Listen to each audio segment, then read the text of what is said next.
Dobrý večer. Si debil aj s tým Mojsejom. Ďakujem pekne. No, nemá za čo. Ďakujem, do počutia.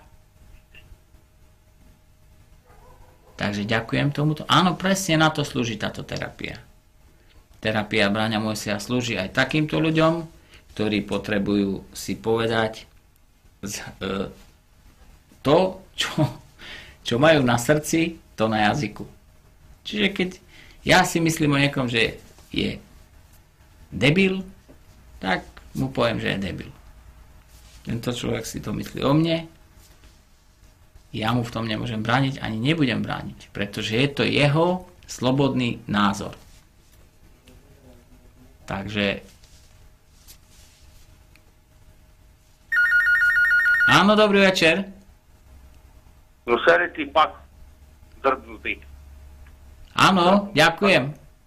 Vyčerpaj slovnú zásobu, Áno, vyčerpám ty. No. Jebnutý.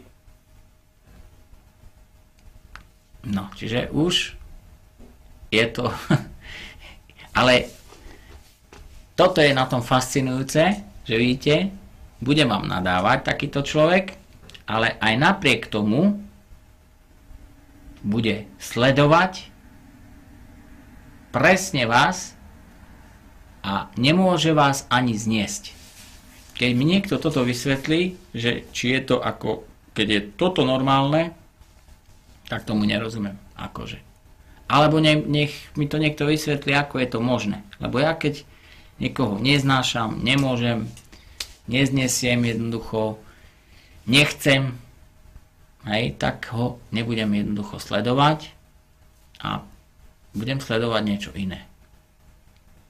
No, ale ďakujem mu, pretože takisto je to divák terapie Braňa Mojseja, takisto si splnil svoju úlohu, to znamená, že dvihol telefon, zavolal a povedal, čo si myslí. A dokonca dvakrát. Takže to je ako vynikajúce. Áno, srdečný večer, počúvam vás. Pán Mojsej. Áno. Pán Mojsej. Áno. Ten, čo vám povedal, že ste debil. Ten je totálny debil. A normálny buldog. Ten vám nepatrí ani k zadu sa hodiť. Tak viete, musia byť aj takí ľudia, pani. Taký, čo vám povedal, že ste debil, tak ten je totálny debil. A buldog. Lebo vôbec nemá slušnosti. To je jedno hovedo. Viete čo?